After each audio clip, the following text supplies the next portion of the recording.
Dans la vie, il y a des rencontres qui vont chambouler ta vie, qui vont complètement changer la direction de ta vie, des fois en bien, des fois en mal, parce que tu vas rencontrer des bonnes personnes, des fois des mauvaises personnes.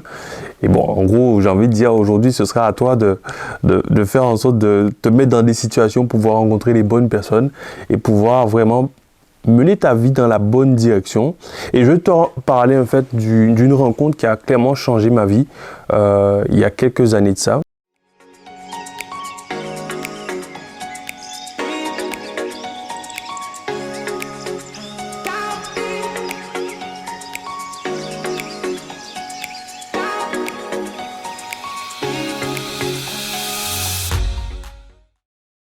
Si c'est la première fois que tu me découvres, moi je suis Kendy pour l'instant.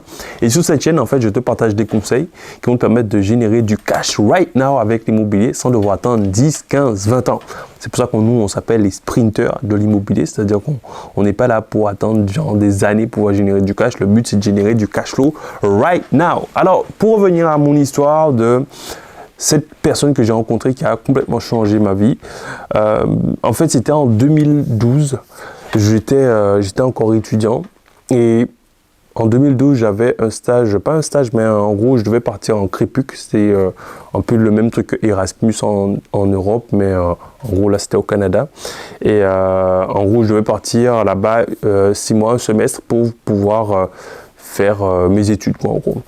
Et du coup, j'avais mon logement en France. Donc là, tu vois, genre, je pars 6 mois. Je me dis, oula, donc là, il faut que je lâche mon logement. Il faut que je trouve un nouveau logement là-bas. Du coup, j'essaie de faire des recherches sur un peu le bon coin de chez eux là-bas. Du coup, je trouve un logement.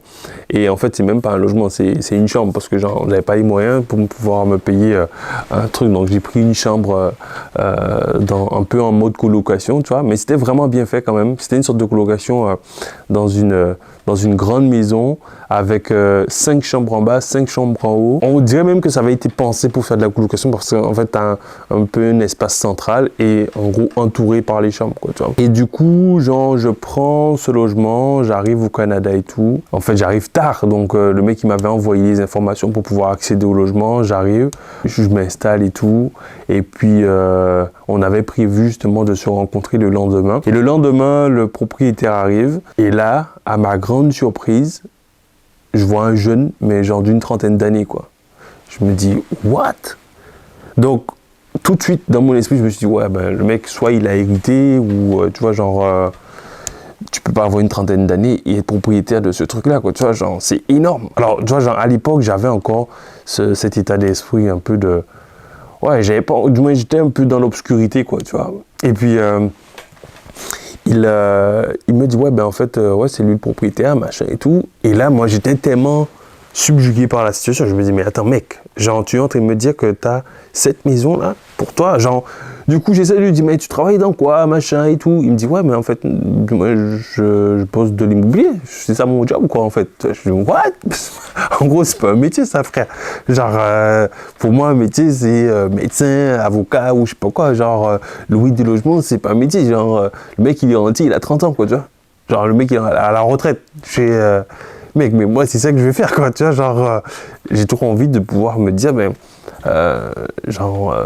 je me lève le matin, je vais me balader un petit peu, je vais regarder les logements et tout. Ouais, c'est ça que je veux faire, tu vois. Et je lui dis, mais en fait, comment il a commencé, tu vois. Et là, il commence à m'expliquer, ben, en fait, que ouais, il a acheté un premier immeuble, ensuite un deuxième, après, etc., etc. Et je lui dis, mais attends, ça veut dire que tu en as plusieurs? Il me dit, ouais, j'ai plusieurs immeubles dans la région et tout. Je suis, what? Et je dis, mais... En fait, moi, j'avais encore l'idée de, ok, il faut avoir beaucoup d'argent pour pouvoir se lancer, il faut genre, ouais, il faut avoir énormément d'argent. Et il me disait, mais non, en fait, ici, une fois que tu as commencé à investir, l'idée, c'est de refinancer le projet, reprendre cet argent-là, de repartir sur un deuxième, et puis... tu fais un peu l'effet boule de neige et puis tu grossis ton patrimoine de façon quasi exponentielle, quoi, tu vois. Alors, en France, c'est pas vraiment possible, parce qu'en gros, on peut pas refinancer ici. C'est-à-dire, en gros, ce qu'ils appellent refinancer, en gros, tu fais des travaux dans un bien que tu as acheté 100 000 euros, tu le fais évaluer. En gros, on dit que maintenant, ça vaut 300 000. Ben, les 200 000 de delta, là, tu peux les prendre, entre guillemets, et racheter un autre bien. En gros, là, pareil, tu refais encore les travaux, tu refais réévaluer, tu reprends le delta, tu réinvestis. Mais bon, en France, c'est pas possible. En tout cas, il me disait que c'était le mécanisme qu'il avait utilisé. Mais pour moi, c'était tellement loin. Je me dis, mais attends, c'est pas possible, tu vois. Genre, pour moi, j'étais dans un autre monde, là. Et c'est là qu'il a compris qu'en fait, j'étais paumé, quoi. Il a compris qu'en termes d'éducation financière, j'étais à la ramasse. Et il m'a dit, écoute, je pense que tu devrais lire le livre Père riche, Père pauvre. Et je dis, what? En fait, je crois qu'il avait dit en anglais, Rich Dad Poor Dad. Mais en fait, je comprenais même pas le titre, quoi. Rich Dad Poor Dad, c'est quoi ce truc? Et il me dit, oui, tu dois lire le livre Rich Dad Poor Dad. Et il me dit, si tu trouves pas ça, tape Robert Kiyosaki, tu vois. Et là, ni une ni deux, je rentre dans ma chambre et tout, je tape le truc et je cherche le livre. Et je me débrouille, j'arrive à trouver un exemplaire en PDF en ligne gratuitement. Et là, je lis le truc. Et là, je me dis, mais what? Pourtant, je suis pas un mec qui aimait lire, tu vois. À l'école, quand on me demandait de lire des livres de Molière et compagnie, alors j'ai rien contre Molière, mais je t'avoue que ça m'endormait. Quand tu vois, je me dis, j'en lisais un coup d'Augustin et tout. Pour moi, c'était une corvée, le truc. Et là, le mec, il me dit, ouais, il faut lire ça. Et quand je commence à lire le livre, c'est comme si j'avais une lumière qui s'allumait. Je me dis, mais what? En fait, il y avait un autre monde de l'autre côté, quoi, que j'ignorais, tu vois. Et je pense que j'ai dû engloutir le livre en même pas quelques jours, tu vois.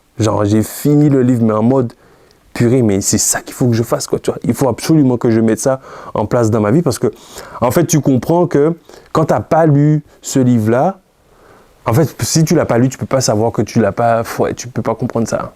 En fait, c'est quand tu le lis que tu te rends compte que, ouais, il y a ceux qui l'ont lu et ceux qui l'ont pas lu, quoi. Tu vois. Donc, si tu l'as pas lu, je t'invite vraiment à le faire. Sinon, je te mettrai le lien dans la description.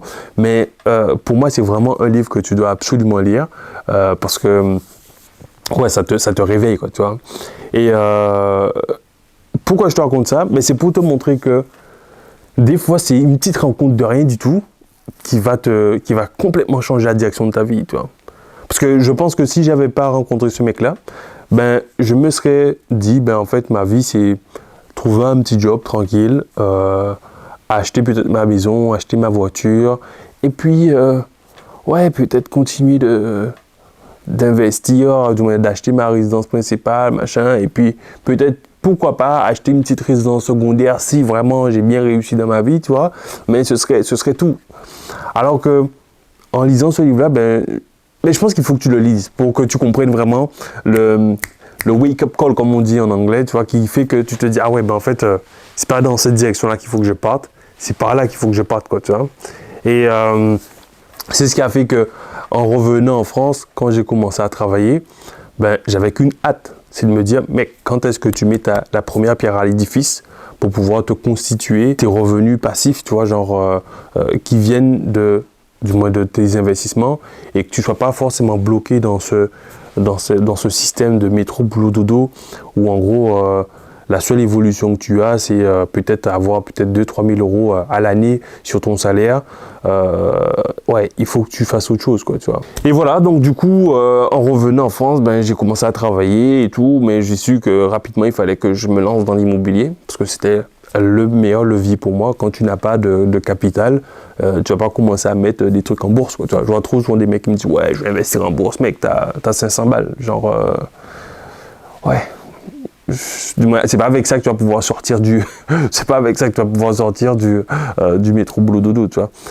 Si aujourd'hui tu veux sortir obtenir ton indépendance financière, je pense que le meilleur levier c'est l'immobilier. Alors ne me fais pas dire ce que j'ai pas dit, hein. Je dis pas que la bourse c'est pas bien, c'est juste que pour moi, il faut commencer par quelque chose qui va vraiment te ramener du cash, quoi, tu vois. Parce qu'en gros, la bourse aujourd'hui, si tu veux ramener du vrai cash, il faut que tu aies un gros capital. Et si tu n'as pas ce capital-là, pour moi, c'est pas forcément la meilleure chose. Mais enfin bref, c'était ça le truc que je veux te dire. Donc, je sais même pas pourquoi je t'ai raconté tout ça, mais tout ça pour te dire que bon, aujourd'hui, comme tu as la chaîne YouTube, tu as YouTube et tout, tu peux rencontrer des gens qui vont pouvoir te donner des concepts et tout pour pouvoir justement partir dans la bonne direction.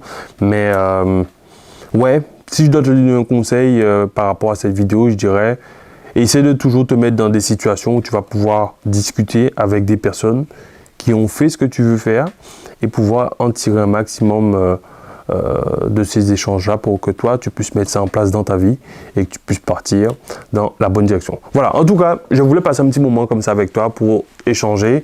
Donc, si ça t'a plu, ben, mets-moi un pouce bleu. Si ce n'est pas encore fait, ben, je t'invite à t'abonner à la chaîne. Et justement, pour continuer un peu dans cette dynamique, je t'invite à aller regarder les vidéos d'autres sprinters que j'ai pu accompagner, qui ont suivi un peu la stratégie qu'on partage dans notre communauté, pour que tu vois que, en fait, tu peux vraiment partir de rien et obtenir des résultats vraiment de fou furieux. Ok, voilà, je te laisse regarder tout ça. Moi, je te retrouve dans la prochaine vidéo. D'ici là, je te souhaite une bonne journée. Je te dis à très bientôt et je te dis ciao, ciao.